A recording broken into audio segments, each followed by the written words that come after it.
Halo, mga mahal kong kaibigan. Bago tayo magpatuloy, gusto kong malaman kung saan kayo nakikinig sa amin ngayon.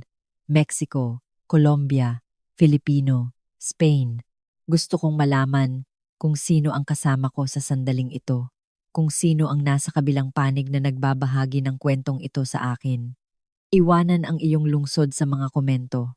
Ginagawa nitong mas kaunti ang aking pag-iisa sa pagsasabi nito. Tumunog ang telepono ng 9 ng umaga ng isang Sabado na nangako ng kapayapaan. Nasa maliit kong balkonahe ako, yung nakaharap sa pangunahing abenida, umiinom ng kape sa asul na ceramic mug na regalo sa akin ng aking ina bago siya namatay. Isang simpleng tasa, walang pagpapanggap, tulad ng naging buhay ko kamakailan. Pinagmamasdan ko ang lungsod na gumising, na may kapayapaan, na tanging ang mga nakaligtas sa bagyo, at sa wakas, ay makahinga ng hindi nalulunod ang nakakaalam. Hindi kilala ang numero.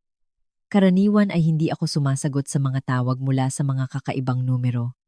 Ngunit may isang bagay sa loob ko. Marahil ang intuisyon, marahil ang tadhana, ang nagtulak sa akin na islide ang aking daliri sa screen. Ivana Alawi. Ang boses ng aking dating biyenan, si Ginang Corina Sanchez, ay tumagos sa linya ng telepono tulad ng isang kalawang na kutsilyo. Hindi niya ako binati. Hindi siya nagtanong kung kumusta ako. Binigkas lang niya ang pangalan ko na may pagiging pamilyar na wala na siyang karapatang gamitin.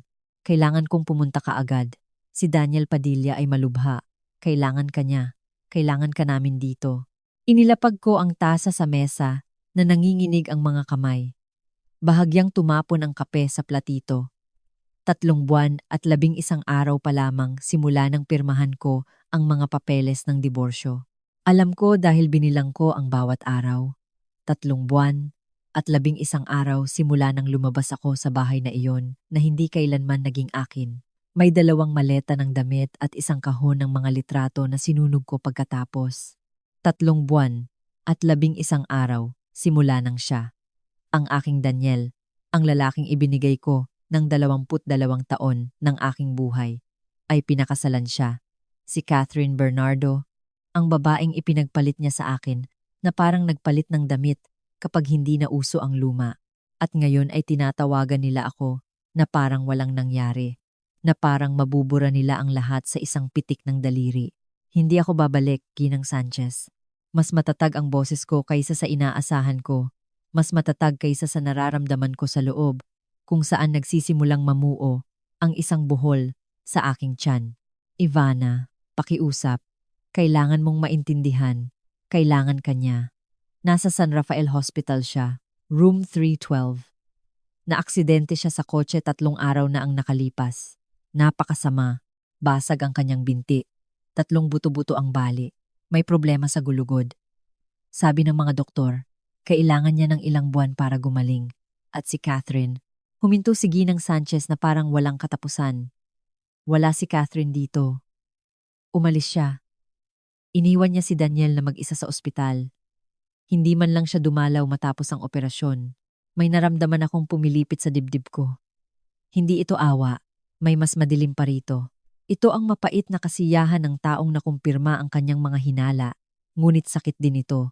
Dahil kahit gaano man niya ako sinira, gaano man niya ako inapi, may bahagi pa rin sa akin na naaalala ang binata na nagdadala sa akin ng mga ligaw na bulaklak noong kami ay magkasintahan. Ang lalaking nangako sa akin sa harap ng altar na magsasama kami sa hirap at ginhawa, sa yaman at kahirapan. Napakabalintuna. Napakabalintuna, Ginang Sanchez. Sabi ko na may kalmadong ikinagulat ko. Naaalala mo ba ang huling hapunan ng pamilya? Yung Pasko, 2 taon na ang nakalipas, nang sabihin mo sa harap ng lahat na ako ang dahilan kung bakit hindi umunlad si Daniel, na kung nakahanap siya ng asawa na may mas magandang posisyon, mas maraming pera, mas may klase, magiging general manager siya at hindi lang supervisor. Naaalala mo? Ang katahimikan sa kabilang linya ay lubos. Hindi ko sinabi iyon ng eksakto. Nagsimula siyang magmumble. Oo, sinabi mo. At hindi ako ipinagtanggol ni Daniel. Naging tahimik siya tulad ng dati. At nang makauwi kami ng gabing iyon, alam mo ba kung ano ang sinabi niya sa akin? Sinabi niya na tama ang kanyang ina, na ako ay isang angkla na nagpapalubog sa kanya na sa ibang babae ay magiging iba ang buhay niya. Ivana, matagal na iyon. 2 taon na ang nakalipas, Ginang Sanchez. 2 taon bago niya ako iwan para kay Catherine.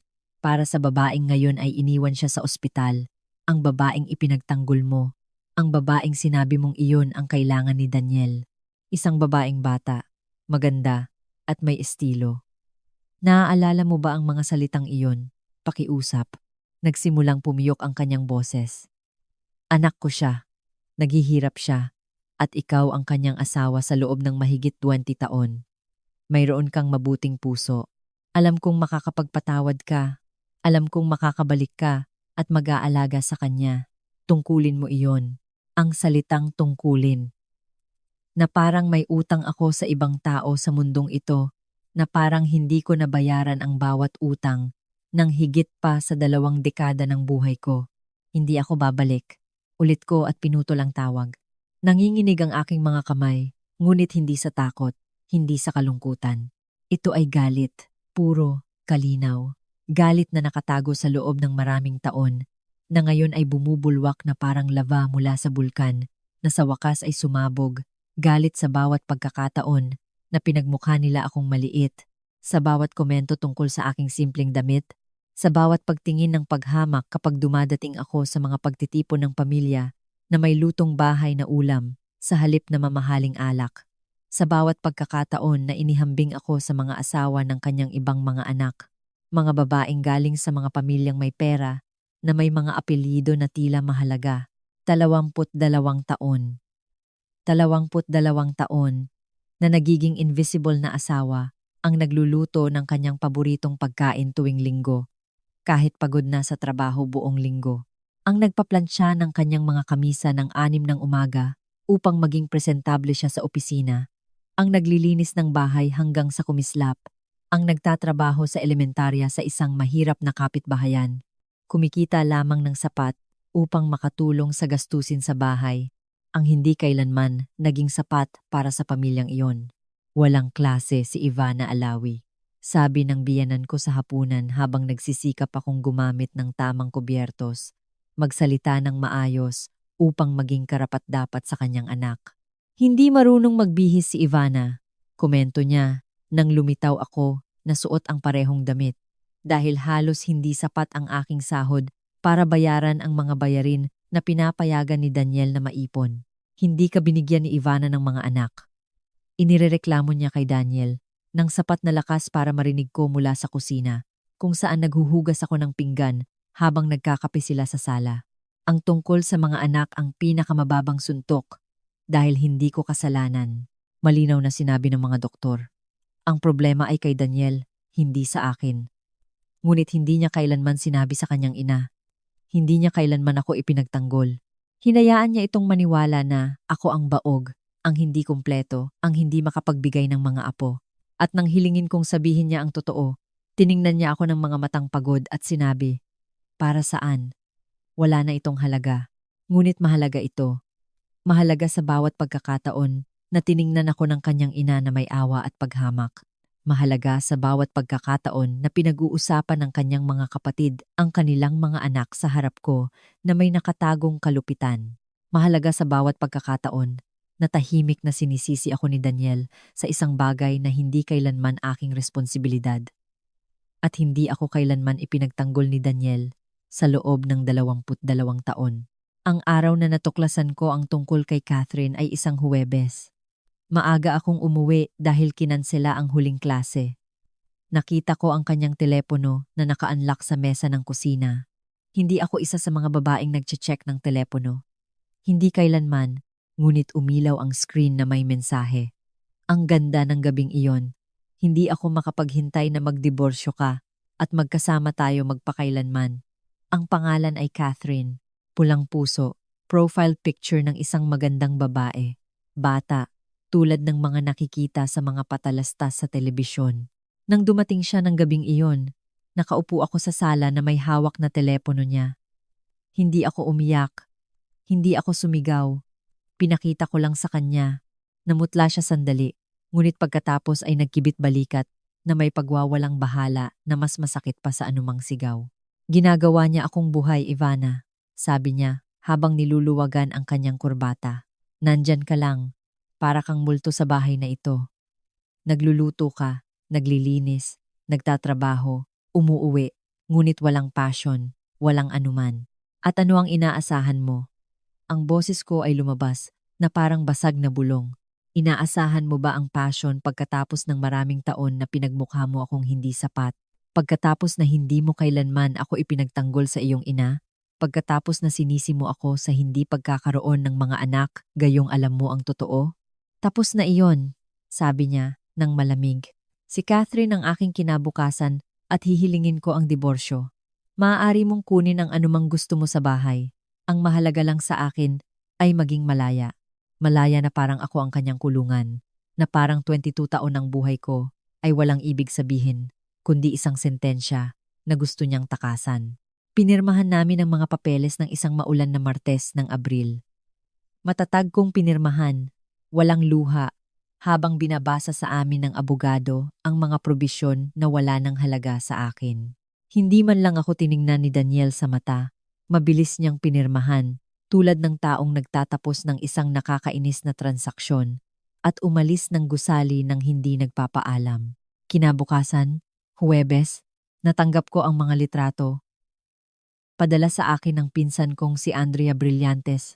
Sa pamamagitan ng error, iniisip na alam ko na. Iniisip na marahil ay naimbitahan ako. Mga litrato iyon ng isang kasal sa tabing dagat. Si Daniel na may puting linen suit na nagpabata sa kanya. Si Catherine na may ivory lace dress, nakalugay ang buhok sa hangin. Walang sapin ang paa sa buhangin, nakangiti. Pareho silang nakangiti na parang kakaimbento lang nila ng pag-ibig. 2 araw. 2 araw ang kinailangan niya para ganap akong palitan. 22 taon, nabura sa 48 oras. Hindi ako umiyak, hindi sa publiko. Kinuha ko ang aking mga gamit mula sa bahay. Habang siya ay nasa kanyang honeymoon, tinulungan ako ng kanyang mga kapatid. Hindi dahil sa kabutihan, kundi dahil gusto nilang siguraduhin na hindi ko kukunin ang anumang hindi sa akin. Inimpake ko ang aking damit, mga libro, mga litrato ng aking mga magulang at ang tea set na naging pag-aari ng aking lola. Lahat ay kasya sa 2 maleta at 3 kahon. 22 taon ay kasya sa 2 maleta at 3 kahon. Lumipat ako sa apartment na kayang bayaran ko sa aking separation pay. Isang maliit na lugar sa ika-6 na palapag ng isang lumang gusali. Ngunit maayos ang pagkakamentina, walang elevator, na may kusina na napakaliit na halos hindi magkasya ang isang tao, na may napakaliit na balkonahe, ngunit may tanawin ng lungsod. Iyon lang ang kayang bayaran ko sa aking sahod bilang guro. Dumating ang aking mga kaibigan upang tulungan ako. Nagdala si Maymay Entrata ng pagkain. Nagdala si Kisses Delavin ng mabangong kandila at halaman. Nagdala si Maris Racal ng alak at tsokolate. Umupo sila sa akin sa sahig ng aking walang laman na sala at sinubukan akong pasayahin. Akala nila ay nashock ako. Gusto ng kapatid kong si Kim Chu na magpa-therapy ako. Binigyan niya ako ng numero ng isang psychologist at pinakiusapan akong tawagan ito. Ayos lang ako, sabi ko sa kanila. At ayos lang ako. Hindi ito pagtanggi. Ito ay totoo. Sa unang pagkakataon sa loob ng maraming taon, makahinga ako nang walang bigat sa dibdib. Makapagdesisyon ako nang hindi kinakailangang kumonsulta muna. Makakain ako ng kahit anong gusto ko, makapanood ng kahit anong gusto ko, makatulog ng payapa nang hindi nakikinig sa tahimik na pagrereklamo sa madaling araw. Ngunit ang hindi alam ng sinuman sa kanila, ang hindi man lang inakala ni Daniel, ni ng kanyang ina, o ng sinuman sa pamilyang iyon, ay ang mangyayari, ang magbabago sa lahat, ang magbabago sa aking kwento ng isang inabandonang babae tungo sa isang bagay na ganap na kakaiba. Pagkalipas ng 2 linggo ng diborsyo, isang Miyerkules ng umaga, dumating ang liham. Nag-aalmusal ako ng toasted bread na may jam sa aking maliit na kusina, nakapijama pa, nang marinig ko ang katok ng kartero sa pintuan. Karaniwan ay nakakatanggap lamang ako ng mga anunsyo at bayarin, ngunit sa araw na iyon ay may ibang sobre, makapal, kulay cream, mabigat, na may pangalan ng isang law office na nakaimprenta sa gintong letra sa itaas na sulok, Montenegro at katuwang, batas na opisina. Binuksan ko ito nang walang kahirap-hirap, may mantsa pa ng jam. Ang liham ay nakasulat sa manipis na papel, halos translucent. Mahal na ginang Ivana Alawi. Nagsimula ito ng formal.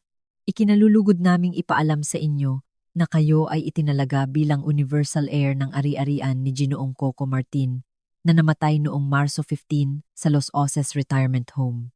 Kinailangan kong basahin ang liham ng 3 beses, pagkatapos ay 4. Pagkatapos ay umupo ako dahil nanginginig ang aking mga binti. Si Tito Coco, ang nakababatang kapatid ng aking ama, ang umalis sa nayon nang ako ay 7 taong gulang. Ang lahat sa pamilya ay binabanggit na may tono sa pagitan ng paghanga at pagkapuot. Umalis si Coco patungong kabisera, sabi ng aking ama. Kumita si Coco, sabi ng aking tiyahin na may kapaitan. Hindi na bumalik si Coco, kahit para sa libing ng kanyang sariling ina, sabi ng aking lola na may kalungkutan. Bahagya ko lang siyang naaalala, isang matangkad, payat na lalaki, na may malungkot na mata, na nagregalo sa akin ng manika, na yari sa tela, nang siya ay umalis. Mag-ingat ka, munting Ivana, sabi niya. At huwag mong hayaan ang sinuman na iparamdam sa iyo na mas mababa ka sa iyong halaga. Hindi ko naintindihan ang mga salitang iyon. Ngayon naiintindihan ko na. Namatay si Tito Coco sa edad na 82, walang anak, walang asawa, mag-isa sa isang nursing home at iniwan niya sa akin ang lahat. Ang liham ay nagpapatawag sa akin para sa susunod na Biyernes ng 10 ng umaga sa opisina ng law firm. Ginugol ko ang sumunod na 2 araw sa isang ulap ng pagdududa. Wala akong sinabi kahit kanino, kahit sa aking kapatid. May isang bagay na nagsasabi sa akin na dapat ko itong itago hanggang sa makasigurado akong totoo ito. Noong Biyernes, isinuot ko ang aking pinakamagandang damit, ang navy blue, na binili ko 3 taon na ang nakalipas para sa kasal ng anak ng isang kaibigan. Maingat ko itong pinaplantsa, naglagay ng kaunting pampaganda, nilagyan ko ng elegante na buhok ng aking buhok, sumakay ng bus patungo sa sentro ng lungsod, at naglakad ng 3 bloke patungo sa gusali ng opisina kung saan matatagpuan ang law firm. Ang mga opisina ng Montenegro at mga katuwang ay sumasakop sa buong ika. 12 palapag, marmol na sahig, reception na may leather na kasangkapan, abstract na mga painting sa dingding. Isang batang elegante na receptionist ang sumalubong sa akin na may propesyonal na ngiti at pinapasok ako sa isang conference room na may malaking madilim na kahoy na mesa. Si attorney. Montenegro ay isang lalaking mga 60 taong gulang. Perpektong ayos ang abuhin niyang buhok, walang dungis ang kanyang suit.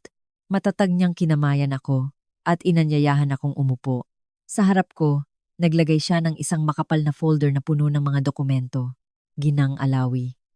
Nagsimula siya habang inaayos ang kanyang salamin. Ang iyong tiyuhin, si Ginoong Coco Martin, ay isang napakayamang tao. Nilikha niya ang kanyang kapalaran sa negosyo ng konstruksyon at real estate development mahigit 40 taon na ang nakalipas. Hindi siya kailanman nagpakasal, hindi kailanman nagkaroon ng mga anak. Sa nakalipas na 20 taon, namuhay siya ng napakapayak sa Los Oces residence, ngunit pinanatili niyang aktibo ang lahat ng kanyang mga pamumuhunan. Tumango ako nang hindi makapagsalita. Tuyong-tuyo ang bibig ko. Kinontrata niya ako. 15 taon na ang nakalipas upang pamahalaan ang kanyang ari-arian at isulat ang kanyang testamento. Napaka-espesipiko niya tungkol sa kung sino ang dapat magmana.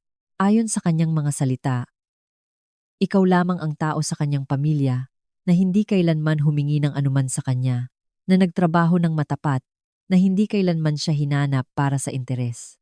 At dahil doon, nagpasya siyang karapat-dapat ka sa lahat. Lahat? Ang boses ko ay parang ngiwi. Lahat. Kumpirma ng abogado. Pinag-uusapan natin ang isang malaking ari-arian. Mga ari-arian sa 5 magkakaibang estado, mga stock sa 3 mahalagang kumpanya, investment funds, bank accounts sa 2 bansa, at cash, napakaraming cash. Ang mga salita ay lumutang sa paligid ko nang walang kahulugan. Magkano? Tanong ko sa huli. Tiningnan ako ni Attorney Montenegro sa ibabaw ng kanyang salamin. Magkadaop ang kanyang mga kamay sa mesa. Humigit kumulang 50 milyon. Huminto ang mundo sa pag-ikot. 50 milyon. Ako, si Ivana Alawi, ang guro sa elementarya na nakikipagtalo kay Daniel dahil sa paggastos ng 1,000 piso sa isang pares ng sapatos. Ang mahirap na asawa na walang klase. Ang babaeng umalis sa kanyang kasal na may 2 maleta at isang inupahang apartment. Ako ang tagapagmana ng 50 milyon. Hindi posible, bulong ko. Ganap na posible at ganap na iyo, kumpirma ng abogado. Kinuha ng abogado ang isa pang dokumento, isang liham. Iniwan ito ng iyong tiyuhin para sa iyo. Ang liham ay nakasulat sa nanginginig na sulat kamay. Ngunit ganap na nababasa. Mahal kong Ivana. Kung binabasa mo ito, nangangahulugan na wala na ako sa mundong ito. Hindi tayo gaanong nagkita sa buhay mo. Iyon ang aking kasalanan. Umalis ako sa bayan upang sundin ang mga pangarap at iniwan ang aking pamilya. Kumita ako ng pera, napakaraming pera, ngunit hindi ako kailanman naging masaya. Pinili kita dahil ikaw lamang ang hindi kailanman nagbago. Ikaw lamang ang nanatiling mapagpakumbaba at masipag. Ikaw lamang ang hindi naghanap sa akin nang malaman mong may pera ako. Sinabi sa akin ng iyong ama ang tungkol sa iyo.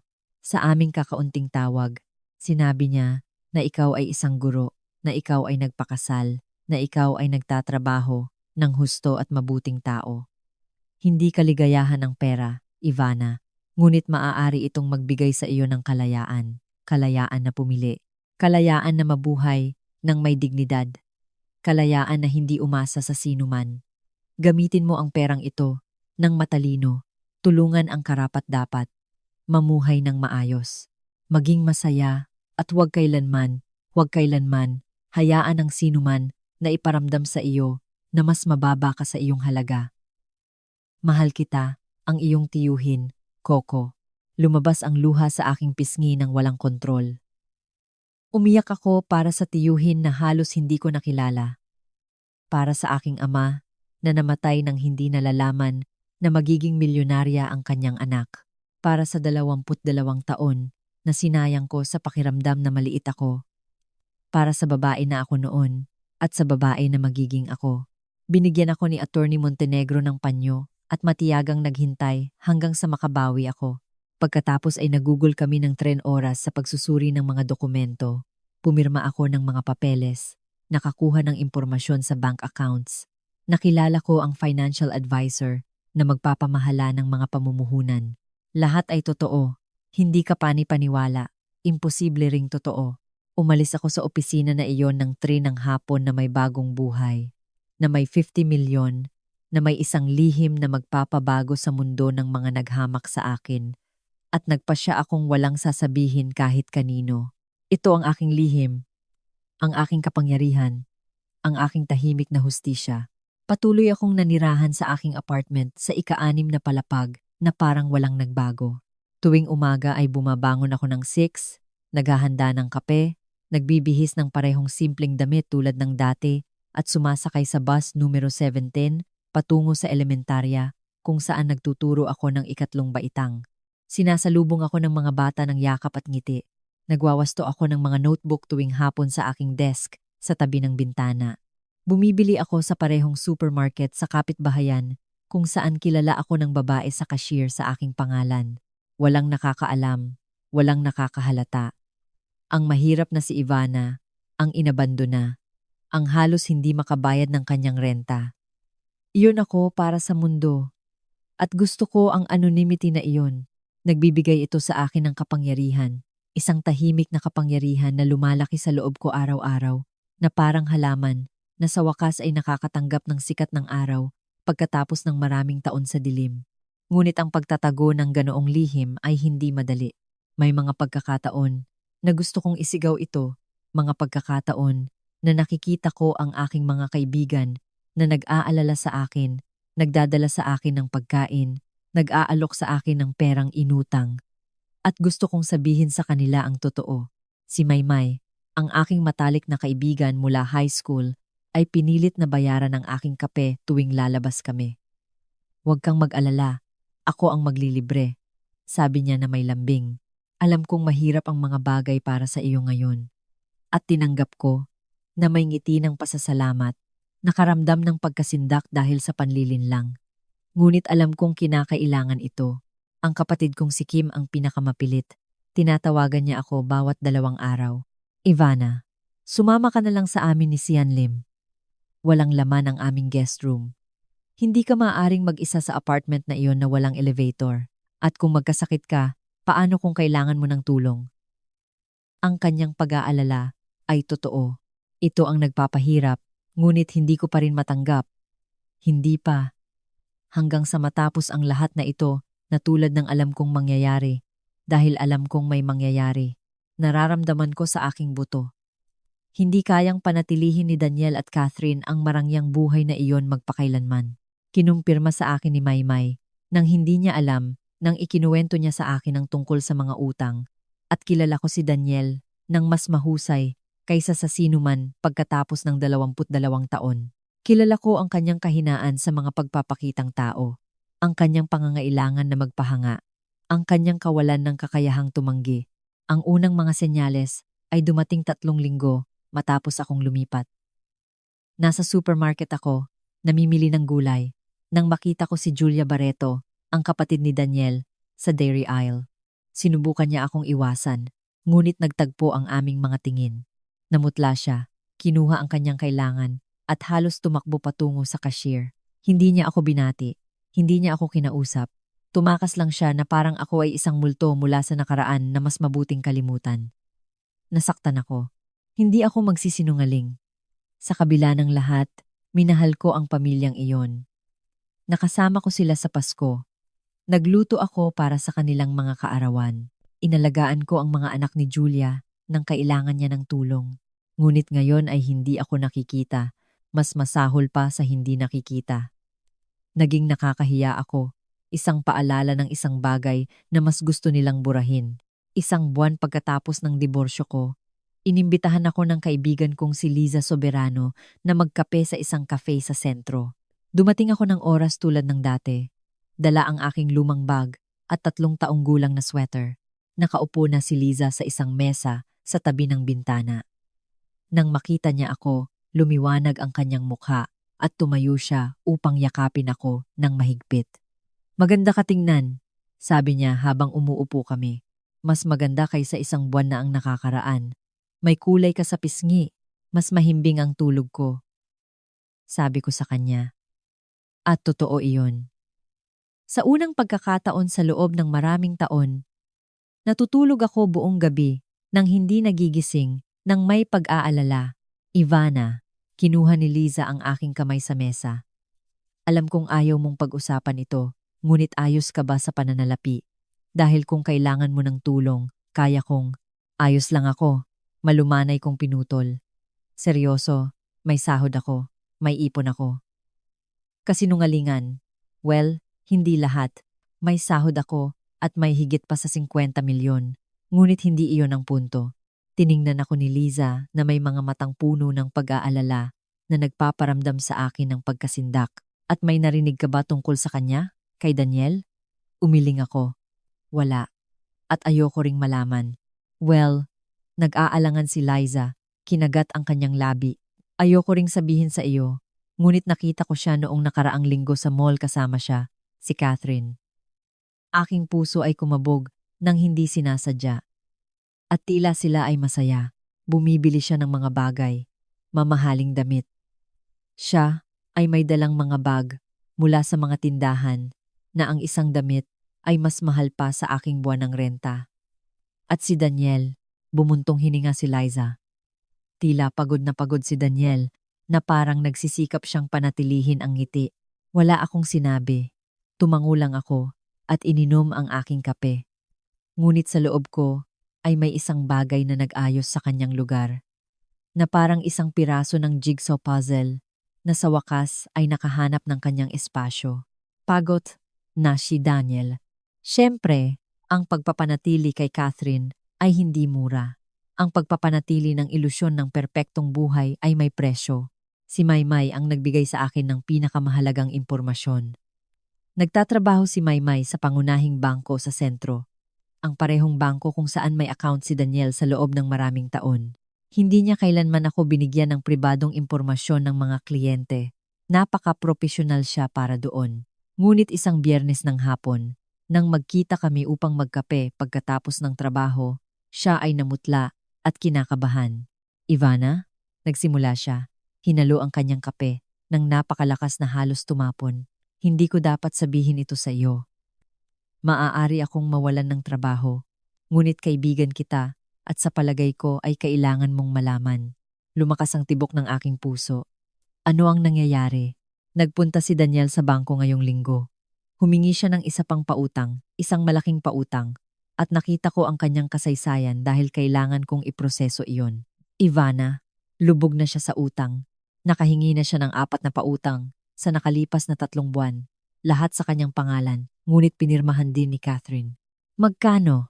Tanong ko, kahit hindi ko sigurado kung gusto kong malaman. Mahigit 250,000.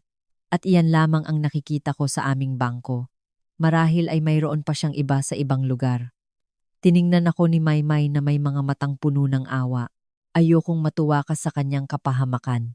Ngunit kailangan mong malaman na hindi siya maayos kung sakaling hanapin ka niya. Hindi niya ako hahanapin. Sabi ko nang may katiyakan. Nakuha niya ang gusto niya. Nakuha niya si Catherine. Sa ngayon, bulong ni Maymay. Ngunit ang mga babaeng tulad niya, kapag naubos ang pera, umaalis din sila. Tama siya. Mas tama kaysa sa alam niya mismo. Lumipas ang mga buwan, patuloy ako sa aking rutina. Paaralan, apartment, pamilihan, paminsan-minsang pagbisita sa aking mga kaibigan. Ngunit nagsimula rin akong gumawa ng maliliit na pagbabago, mga pagbabago na walang sinumang makakapansin.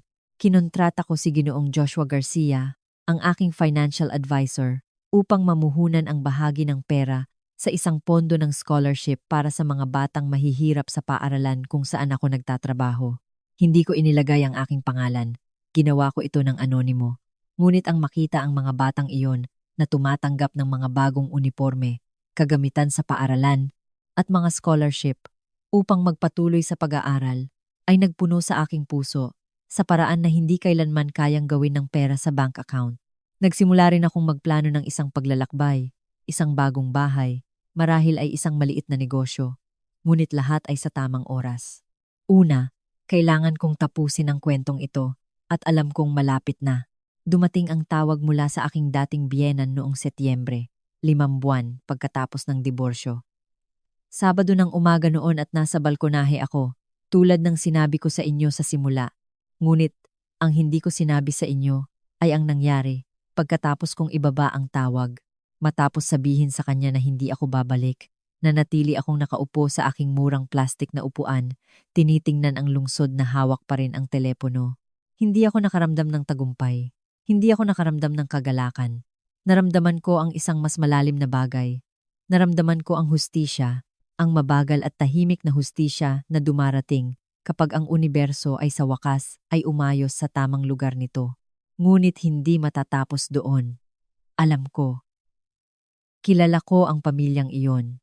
Kilala ko ang kanilang pagmamataas at kanilang desperasyon. Hindi sila madaling susuko. At tama ako.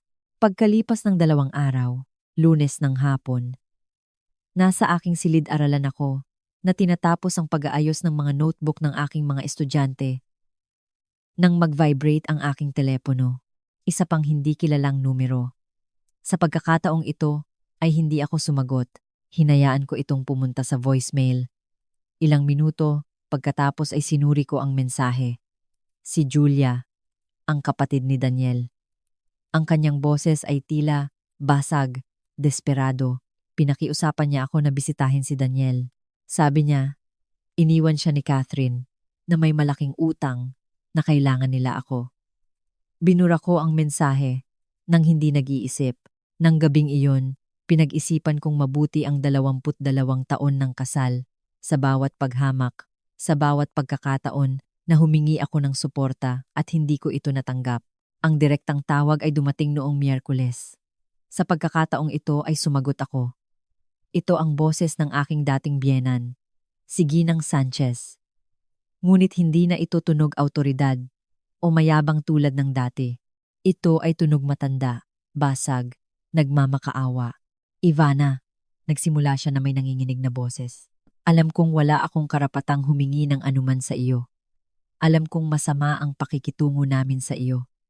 Alam kong naging malupit ako sa iyo sa loob ng maraming taon. Ngunit pinakiusapan ko. Nagmamakaawa ako sa iyo na lumuhod kung kinakailangan. Bisitahin si Daniel. Kailangan ka niya. Nasa San Rafael Hospital siya. Pumunta ka lang.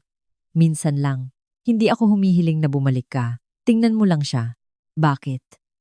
Tanong ko na may walang emosyong boses. Bakit ngayon mahalaga ang aking presensya?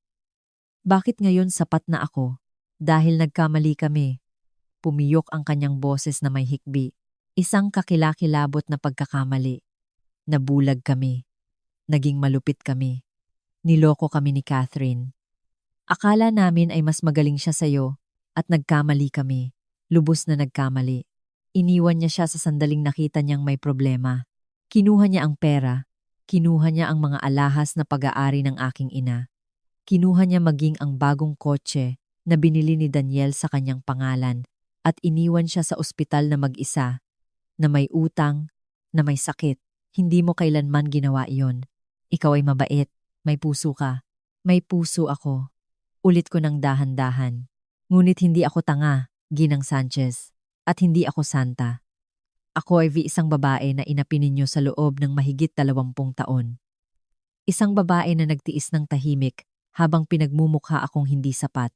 At ngayon na nasa problema ang inyong anak, ngayon na ang perpektong babae ay lumabas na ang tunay na kulay, hinahanap ninyo ako. Hindi dahil sa pag-ibig, hindi dahil sa totoong pagsisisi. Hinahanap ninyo ako dahil kailangan ninyo ng isang bagay. Ivana, hayaan mo akong tapusin. Humigpit ang boses ko. Sa loob ng 22 taon, ako ang perpektong asawa. Nagluto ako, naglinis, nagtrabaho, nag-ipon, nagtiis ng mga kritisismo, nagtiis ng paghamak, nagtiis na sisihin ako sa hindi pagkakaroon ng mga anak gayong hindi kailanman akin ang problema. At hindi kailanman, ni minsan, ipinagtanggol ako ni Daniel, ni minsan ay hindi mo ako tinrato ng may paggalang. Ang katahimikan sa kabilang linya ay mabigat. Naririnig ko ang kanyang naghihingalong paghinga. Tama ka, bulong niya sa wakas. Tama ka sa lahat. Naging kakilakilabot kami sa iyo at wala akong dahilan, walang kapatawaran. Mayroon lamang akong anak na naghihirap sa ospital at ang desperasyon ng isang ina na hindi alam kung ano pa ang gagawin. At ano ang inaasahan mong gagawin ko? Tanong ko. Na bumalik ako bilang isang mapagkumbabang asawa?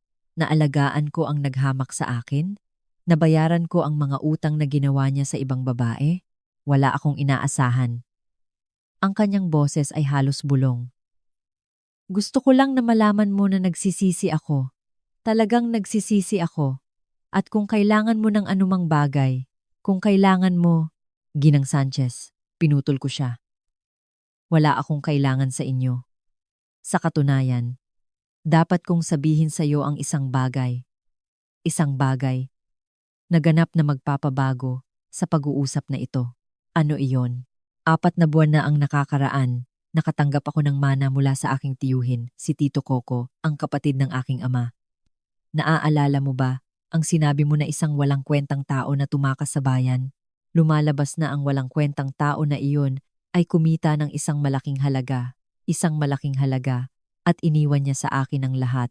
Ang katahimikan ay lubos. Magkano? Tanong niya na halos hindi marinig ang boses. 50 milyon. Hinayaan ko ang mga salita na manatili. Ang mahirap na si Ivana, ang walang klase, ang hindi kumikita ng sapat, ang bigat sa kanyang anak. May 50 milyon si Ivana. At alam mo ba kung ano ang pinakabalintuna, Ginang Sanchez, na mababayaran ko ang lahat ng utang ni Daniel sa isang maliit na bahagi lang niyon. Malulutas ko ang lahat ng kanyang problema sa isang pitik lang ng daliri. Ivana, nanginginig ang kanyang boses. Ngunit hindi ko gagawin. Nagpatuloy ako ng mahinahon. Hindi ako gagastos ng 1 sentimo sa sinumang nagtrato sa akin na parang basura. Hindi ako magiging tagapagligtas ng sinumang sumira sa akin. At alam mo ba kung bakit? Hindi dahil sa paghihiganti, hindi dahil sa kalupitan, kundi dahil sa dignidad. Dahil natutunan ko na hindi mabibili ng pera ang paggalang, na hindi ipinagmamakaawa ang pag-ibig, at na walang sinuman ang nararapat na tratuhin tulad ng pagtrato sa akin. Pakiusap, umiiyak na siya ng tahasan. Pakiusap, tulungan mo siya. Babayaran ka namin. Sa anumang paraan, babayaran ka namin. Ayoko ng pera ninyo, sabi ko ng matatag, at hindi ako tutulong. Ang payo ko, hanapin ninyo si Catherine. Siya ang perpekto. Naaalala mo ba? Ang may klase, ang karapat-dapat sa inyong anak. Marahil ay matutulungan niya kayo. Nawala si Catherine. Binago niya ang kanyang numero. Walang nakakaalam kung nasaan siya. Ang galing! Ang boses ko ay puno ng pangungutya. Ang mga babae na pinili ng mga lalaki dahil sa kagandahan at pagkababaw ay madalas na nawawala kapag nagiging mahirap ang sitwasyon.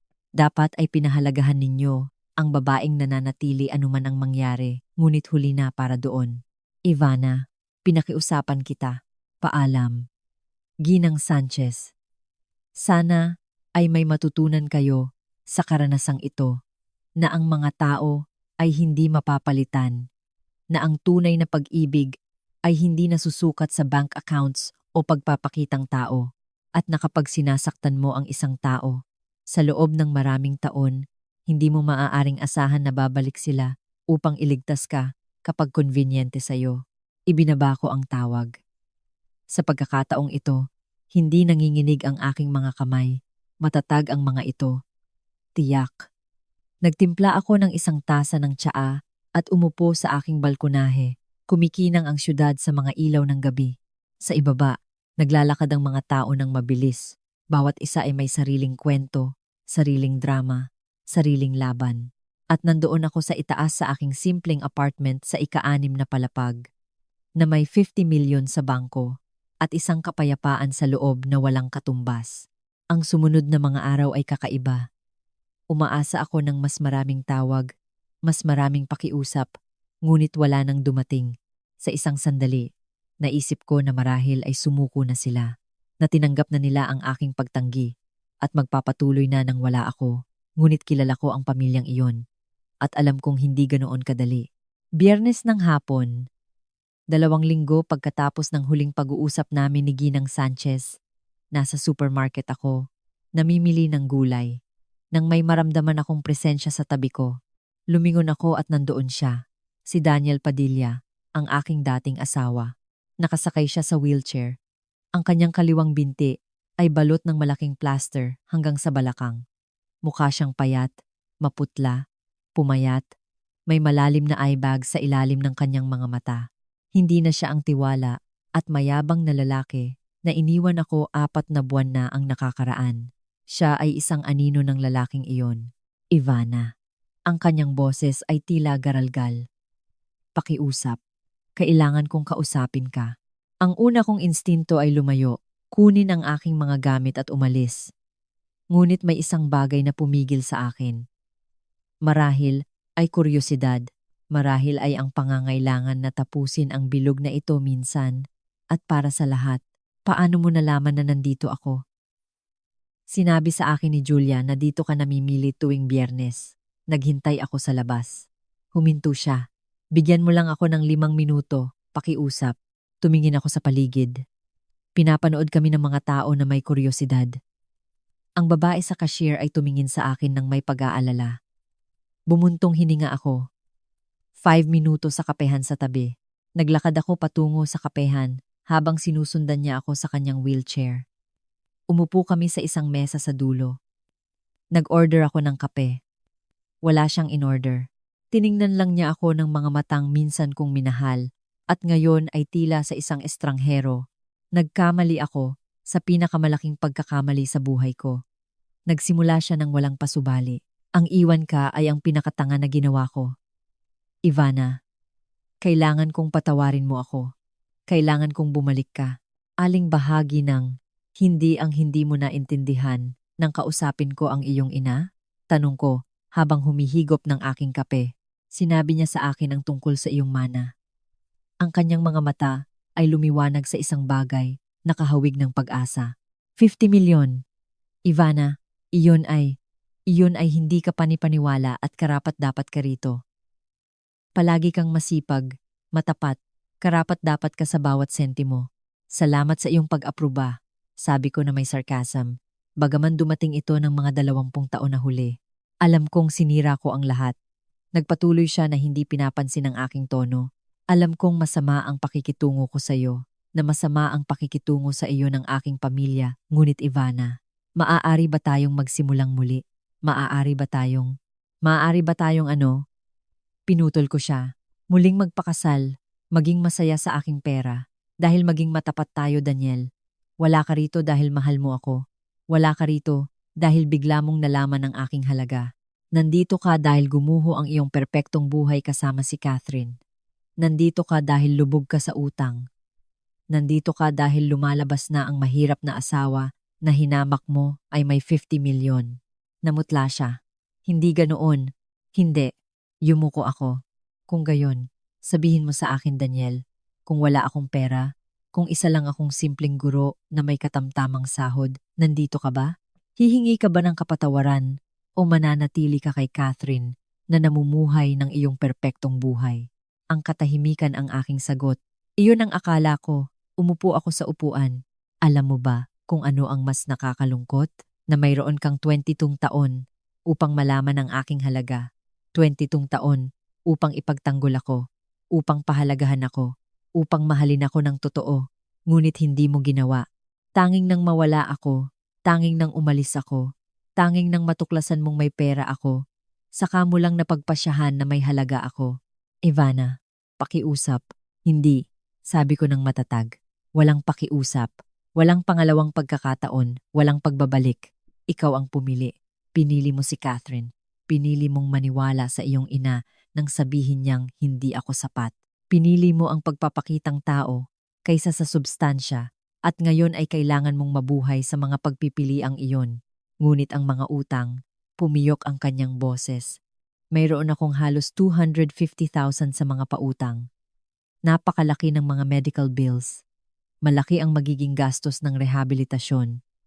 At ang trabaho ko, Ivana, sisantihin ako. Hindi ako makakapagtrabaho ng hindi bababa sa 6 na buwan. Mawawalan ako ng lahat.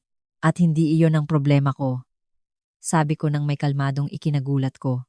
Ang mga utang na iyon ay ginawa mo kasama si Catherine upang mapanatili ang isang pamumuhay na hindi mo kayang bayaran, upang magpahanga sa mga taong walang halaga. Iyon ang iyong mga kahihinatnan, Daniel, hindi akin. Kung gayon, hindi mo ako tutulungan? Puno ng luha ang kanyang mga mata. Pagkatapos ng lahat ng pinagdaanan natin, pagkatapos ng 22 taon, dahil sa 20 daang taon na iyon, kaya hindi kita tutulungan, sagot ko.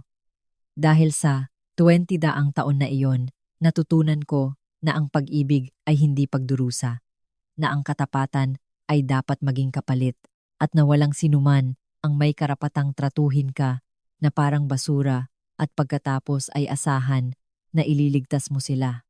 Tumayo ako. Nag-iwan ako ng pera sa mesa para sa aking kape. Tiningnan ko siya sa huling pagkakataon. Ang lalaking iyon na nakasakay sa wheelchair na may mga matang nagmamakaawa na hindi na gumagalaw sa aking puso. Sana gumaling ka agad, Daniel, sabi ko. At sana ay ituro sa iyo ng karanasang ito na pahalagahan ang mga tao, kung sino sila, hindi kung ano ang mayroon sila. Paalam, umalis ako sa kapehan ng hindi lumilingon. Sa labas, nagsisimula ng lumubog ang araw. Sumakay ako ng bus pauwi na may pakiramdam ng gaan na hindi ko naramdaman sa loob ng maraming taon, na parang sa wakas ay isinara ko ang isang pinto na dapat ko nang isinara matagal na. Nang gabing iyon ay tinawagan ko si Ginoong Garcia, ang aking financial advisor. Gusto kong lumikha ng isang pondo, sabi ko sa kanya. Isang pondo para sa mga diborsyadang babae na nasa mahirap na sitwasyon upang makapagsimula sila muli sa kanilang buhay. Mga scholarship, panimulang kapital para sa mga negosyo, legal na suporta. Gusto kong tulungan ang mga babae na nasa sitwasyon ko 4 na buwan na ang nakakaraan. Ito ay isang mahusay na ideya, sagot ni Ginoong Garcia. Magkano ang gusto mong ilaan? 5 milyon para sa simula. Sabi ko nang walang pag-aalinlangan. At dapat itong maging anonimo. Ayoko ng pagkilala. Gusto ko lang tumulong. Ibinaba ko ang tawag at umupo sa aking balkonahe na may isang tasa ng tsaa. Tinitingnan ang lungsod. Iniisip ang kinabukasan. Ang babae na ako. Isang babae na hindi na nangangailangan ng validation, na hindi na nagmamakaawa ng pag-ibig, na natagpuan ang kanyang sariling halaga. At iyon ang naisip ko habang nagsisimulang lumitaw ang mga bituin sa madilim na kalangitan. Iyon ay walang presyo. Ang mga sumunod na araw pagkatapos ng pagtatagpo namin ni Daniel ay kakaiba. Pakiramdam ko ay gumaan, na parang nabitawan ko ang isang bigat na matagal kong dinala. Ngunit mayroon ding iba pa. Isang pakiramdam na hindi pa ganap natapos ang kwento, na parang nagbabasa ka ng libro. At alam mong may ilang pahina pa bago ang tunay na wakas. Nagpatuloy ako sa aking rutina, paaralan, mga bata, mga notebook, kape, kasama ang aking mga kaibigan. Ngunit ngayon ay may pagkakaiba. Nagsimula na akong payagan ang aking sarili ng maliliit na luho. Walang labis, walang makatawag pansin. Ngunit bumili ako ng bagong sofa para sa aking apartment, isang komportable, de kalidad, na hindi lumulubog sa gitna tulad ng dati. Bumili ako ng mga bagong damit, hindi mamahaling brand, ngunit mga damit na babagay sa akin, na nagpapaganda sa akin. Nagpagupit ako ng buhok sa isang disenteng parlor sa unang pagkakataon sa loob ng maraming taon. Napansin ni Maymay. Iba ka tingnan, sabi niya isang Sabado habang naglalakad kami sa parke. Hindi ko alam kung ano iyon, ngunit mayroon sa iyo, na parang kumikinang ka mula sa loob. Inaalagaan ko ang sarili ko, sabi ko na may ngiti. At totoo iyon. Sa unang pagkakataon sa buhay ko ay inuuna ko ang aking sarili. Masaya ako, kinuha ni Maymay ang aking braso. Karapat-dapat ka rito, pagkatapos ng lahat ng pinagdaanan mo, sa bobong iyon. Nagtawanan kami. At napakasarap ng pakiramdam na pagtawanan ang isang bagay na dati ay nagpapaluha lamang sa akin. Dumating ang Oktubre na may malamig na araw at kulay abo na kalangitan. Nagsimula na akong magtrabaho kasama si Ginoong Garcia sa pondo para sa mga diborsyadang kababaihan. Gumawa kami ng isang pundasyon. Kinontrata namin ang mga abogado upang pamahalaan ang lahat ng legal. Nagtatag kami ng mga pamantayan para sa mga benepisyaryo. Mga babae na lumalabas mula sa mahihirap na kasal na nangangailangan ng suporta upang makapagsimula muli sa kanilang buhay, na may mga anak na kailangang suportahan, na nawalan ng lahat. Ang unang benepisyaryo ay isang babae na nagngangalang Miss Heart Evangelista. Siya ay 23 taong gulang, may 2 anak na teenager at katatapos lang ng diborsyo mula sa isang lalaki na nang-abuso sa kanya sa loob ng 15 taon. Nawalan siya ng trabaho. Walang matirahan, nasa isang temporary shelter kasama ang kanyang mga anak. Binigyan namin siya ng 50,000 para sa simula, para makaupa ng apartment, para makabili ng mga kailangan, para makapag-enroll sa isang training course na magbibigay sa kanya ng mas magandang trabaho. Hindi niya kailanman nalaman kung sino ang nasa likod ng pondo. Nalaman lang niya na may naniniwala sa kanya, na may nagbibigay sa kanya ng pangalawang pagkakataon. Nang matanggap ko ang liham ng pasasalamat na ipinadala niya sa foundation, umiyak ako. Umiyak ako tulad ng hindi ko iniyak sa loob ng maraming buwan. Ngunit hindi ito luha ng sakit. Ito ay luha ng layunin, ng kahulugan, ng pag-alam na hindi na sayang ang aking pagdurusa, na maaari ko itong baguhin sa isang bagay na mabuti. Sa isa sa mga hapon na iyon ng Oktubre, habang ako ay nasa aking apartment na sinusuri ang mga panukala para sa pondo, tumunog ang doorbell. Wala akong inaasahan. Tumingin ako sa peephole at huminto ang aking puso ng isang segundo. Si Catherine Bernardo iyon. Si Catherine. Ang babae kung bakit ako iniwan ni Daniel. Ang perpektong babae. Ang may lace dress sa beach. Ang may nakangiting mga litrato. Ngunit ang babae na nasa harap ng aking pintuan ay hindi katulad ng mga litratong iyon. Gulo ang kanyang buhok, walang makeup, gusot ang damit, magaang mga mata sa pag-iyak.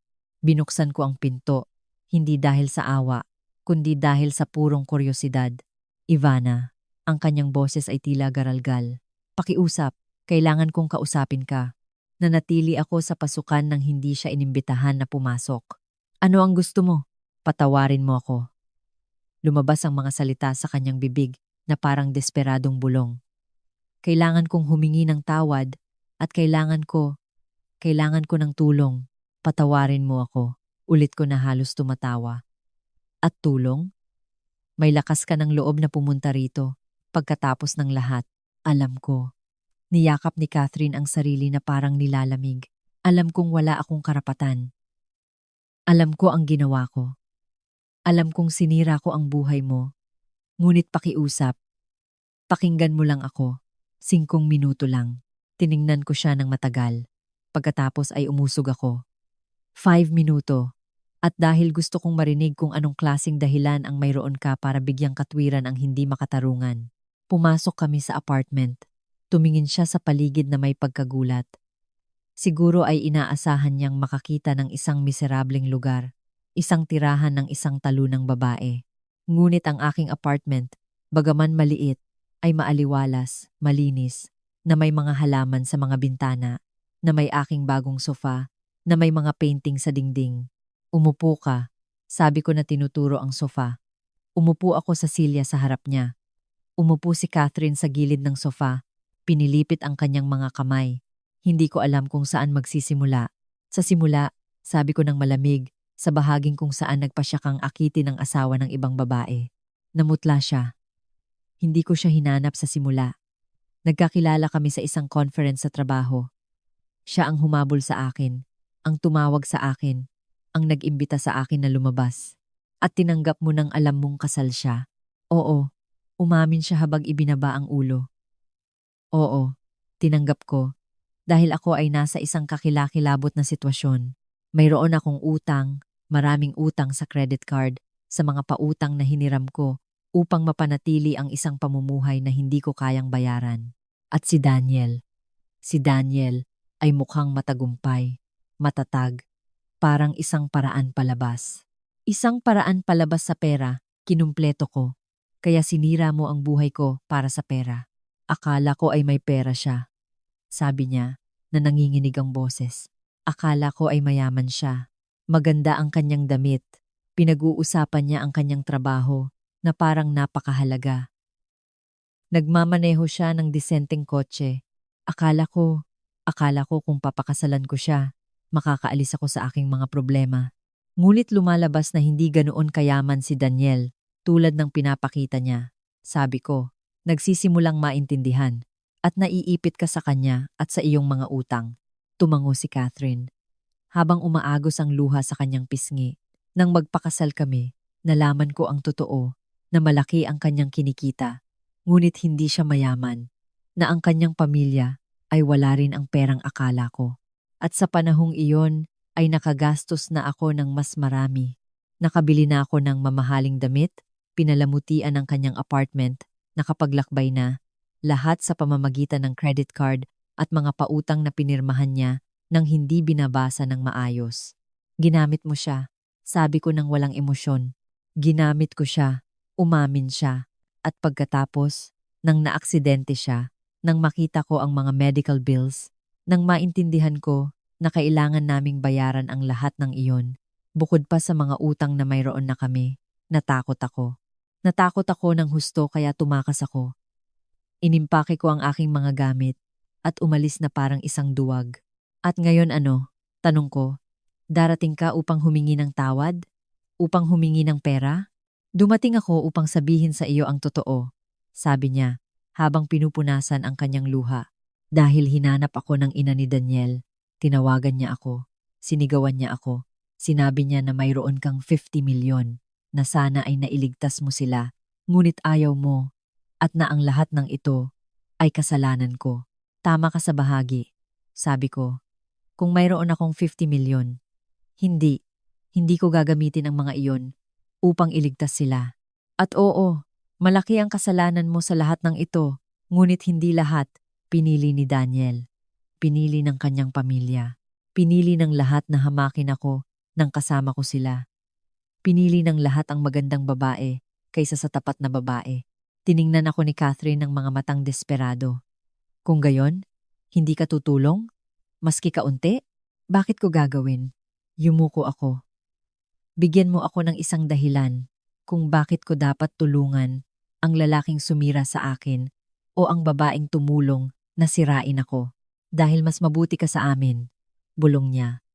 Dahil mayroon kang mabuting puso. Hindi, pinutol ko siya. Ang magkaroon ng mabuting puso ay hindi nangangahulugang maging tanga. Ang magkaroon ng mabuting puso ay hindi nangangahulugang hayaan akong gamitin ng paulit-ulit.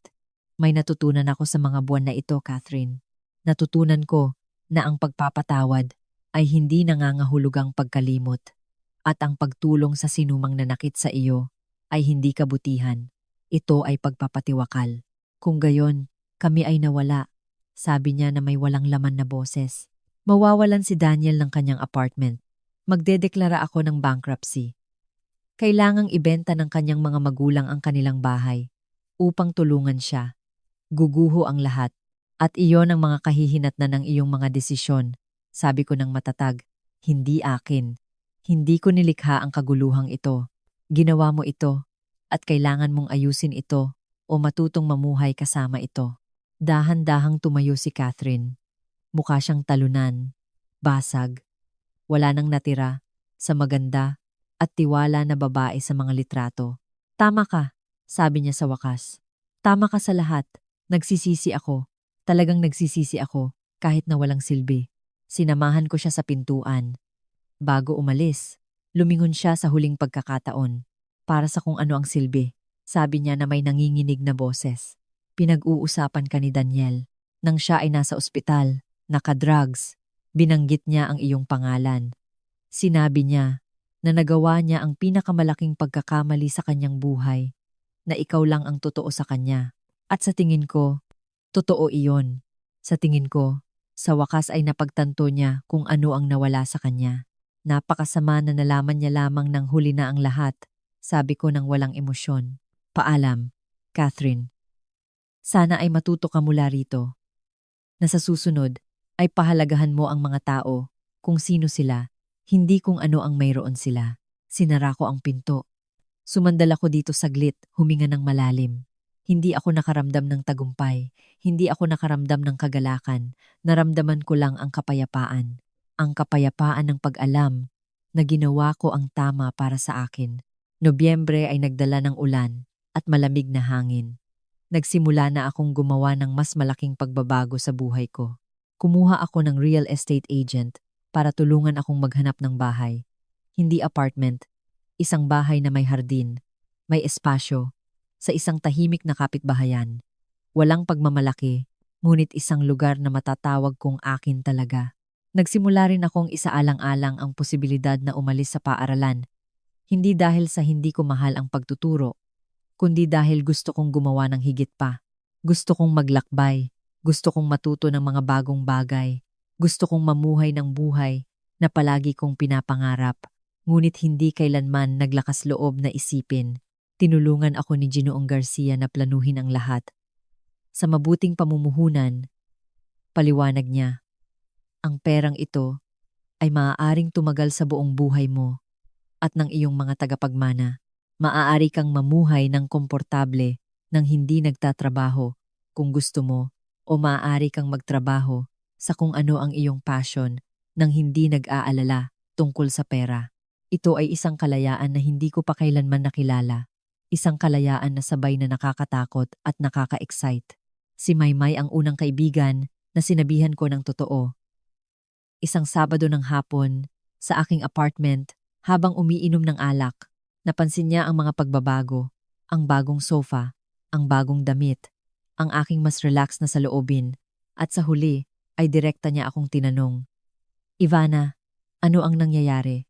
At wag mong sabihin na wala, dahil malinaw na may nagbago. Bumuntong hininga ako at ikinuwento ang lahat. Ang mana, ang 50 milyon, ang lihim na itinago ko sa loob ng maraming buwan, ang mga tawag mula sa pamilya ni Daniel, ang pagtatagpo namin sa supermarket, ang pagbisita ni Catherine. Nakinig si Maymay na lumalaki ang mga mata. Nang matapos ako, nanatili siyang tahimik sa loob ng matagal. Pagkatapos ay tumayo siya, lumapit sa akin at mahigpit akong niyakap. Diyos ko, bulong niya. Buong panahong ito ay inaalok ko sa iyo na bayaran ang kape at mayroon kang 50 milyon. Nagtawanan kami. Nagtawanan kami hanggang sa sumakit ang aming tiyan. Nagtawanan kami hanggang sa umagos ang luha sa aming mga pisngi. At napakasarap ng pakiramdam na ibahagi ang lihim sa isang taong talagang mahal ako.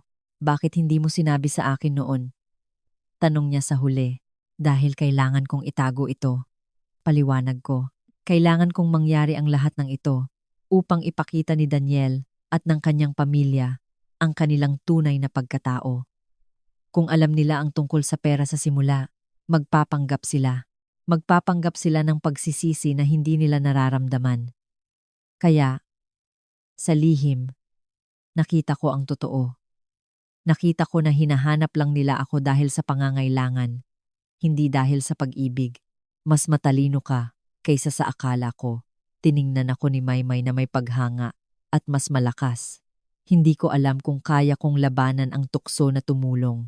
Hindi ko sinasabing ayoko tumulong, sabi ko ng matapat. May mga pagkakataon na naisip kong gawin na bayaran ang mga utang at ayusin ang lahat.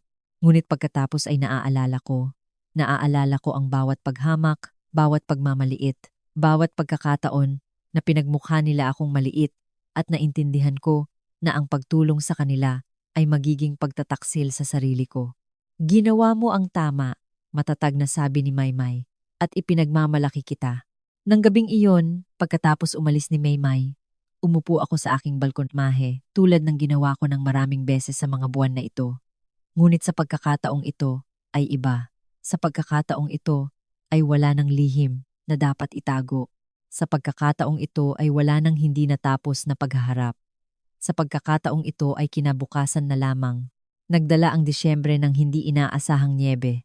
Isang pambihirang, ngunit magandang tanawin sa aming lungsod.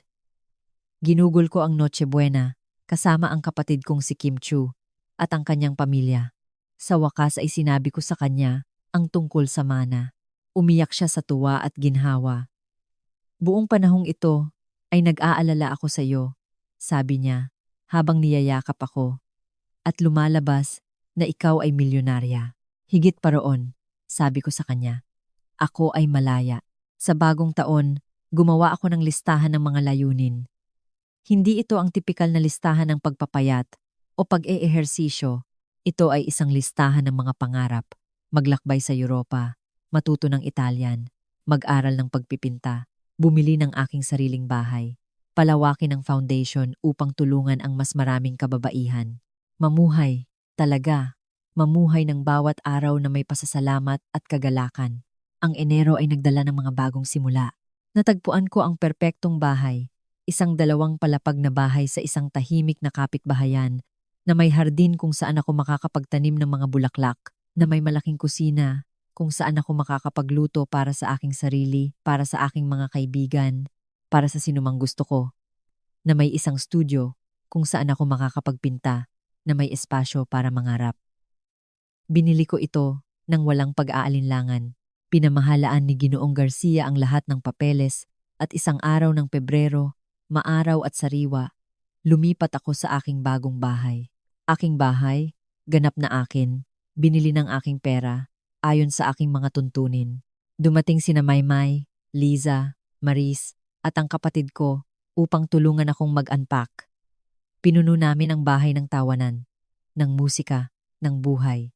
Nag-order kami ng pizza, nagbukas ng alak, ipinagdiwang hindi lamang ang bagong bahay, kundi pati na rin ang bagong Ivana na naging ako. Para kay Ivana, sigaw ni Maymay habang itinaas ang kanyang kopita.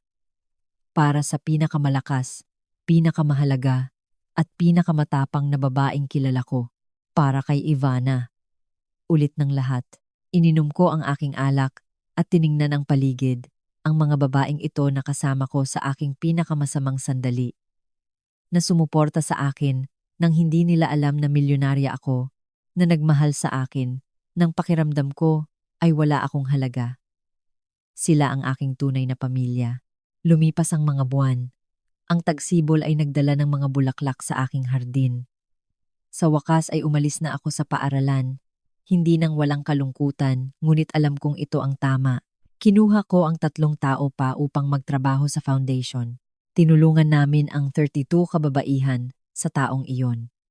32 kababaihan na tulad ng pinahamak, inabandona, minamaliit, at ngayon ay may pangalawang pagkakataon.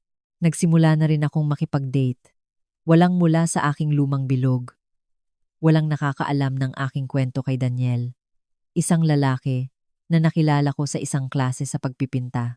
Si Ginoong Enrique Gil, isang arkitekto, biyudo, mabait, na ginagampanan ako ng may respeto, na pinahahalagahan ang aking opinyon, na nagpapatawa sa akin. Hindi ko alam kung ito ay habang buhay, ngunit alam kong totoo ito. Alam kong malusog ito, at sapat na iyon sa ngayon. Isang araw ng Mayo, nasa aking hardin ako, nagtatanim ng mga rosas nang tumunog ang telepono. Isang numero na hindi ko nakilala. Nag-alinlangan ako sandali, ngunit sumagot. Ivana Alawi, tanong ng isang formal na boses ng lalaki. Oo, ako iyan. Ako si Attorney Enchong D mula sa San Rafael Hospital. Tumawag ako upang ipaalam sa iyo na tapos na ang rehabilitasyon ni Daniel Padilla. Ganap na siyang na-discharge. Gusto kong malaman mo, dahil nakalista ka bilang dating emergency contact. Salamat sa impormasyon, sabi ko. Masaya ako na gumaling na siya. Gusto mo bang i-update namin ang records? Tanong ni Attorney D. Gusto mo bang alisin ka bilang contact? Oo, pakiusap. Hindi na ako bahagi ng buhay niya. Naintindihan. Magandang araw, Ginang Alawi. Ibinaba ko ang tawag at bumalik sa aking mga rosas. Gumaling na si Daniel. Mabuti para sa kanya. Umaasa ako na may natutunan siya sa lahat ng ito, na mas pahalagahan ang mga tao, na maging mas mabuting lalaki sa hinaharap. Ngunit hindi na iyon ang aking pag-aalala. Ang bahaging iyon ng aking buhay ay sarado na, ganap na sarado. Nagdala ang Hunyo ng init at mahabang araw. Naglakbay kami ni Ginoong Enrique sa tabing dagat para sa isang weekend. Naglakad kami sa buhangin, lumangoy sa dagat, nagtawanan sa ilalim ng araw at naramdaman ko ang isang mahalagang bagay. Masaya ako. Tunay. Lubos na masaya. Hindi dahil sa pera, kundi dahil sa kalayaan. Dahil sa kapayapaan sa loob. Dahil sa pag-alam kung sino ako at kung ano ang aking halaga. Ayan, mga mahal kong kaibigan na kasama ko sa paglalakbay na ito, sa tingin ko ay oras na upang isara ang kwentong ito. Hindi sa drama, hindi sa paghihiganti, kundi sa isang bagay na mas makapangyarihan pa, sa kapayapaan. Itinuro sa akin ng buhay na ang tunay na kapangyarihan ay wala sa pera, nasa pag-alam ng iyong halaga, sa hindi pagpapahintulot na sinuman ang magparamdam sa iyo na maliit, sa pagkakaroon ng lakas na lumayo sa sinumang hindi nagpapahalaga sa iyo at sa paggamit ng iyong mga mapagkukunan, anuman ang mga ito, upang gumawa ng mabuti. Natutunan ni na Daniel at ng kanyang pamilya ang kanilang mga aral sa mahirap na paraan. Hindi ako nakaramdam ng kagalakan sa kanilang pagdurusa, ngunit hindi rin ako nakaramdam ng pagkakasala sa hindi pagliligtas sa kanila, dahil ang pagliligtas sa kanila ay nangangahulugang pagtataksil sa aking sarili. At iyon ay hindi na mangyayari muli. Ang aral ng kwentong ito na ang mga tao ay hindi mapapalitan, na ang katapatan ay may halaga, na sinumang naghamak sa iyo, sa iyong pinakamahirap, na sandali ay hindi karapat-dapat sa iyong pinakamagandang bersyon.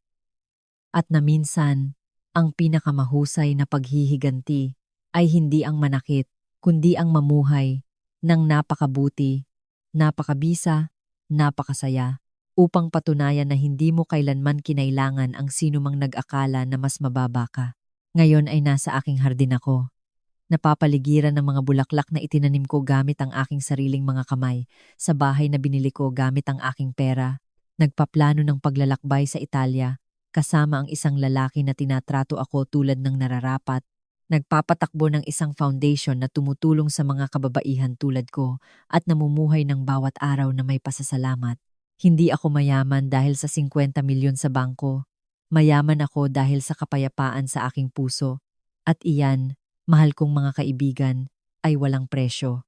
Salamat sa pagsama sa akin sa kwentong ito. Sana ay may iniwan ito sa inyo.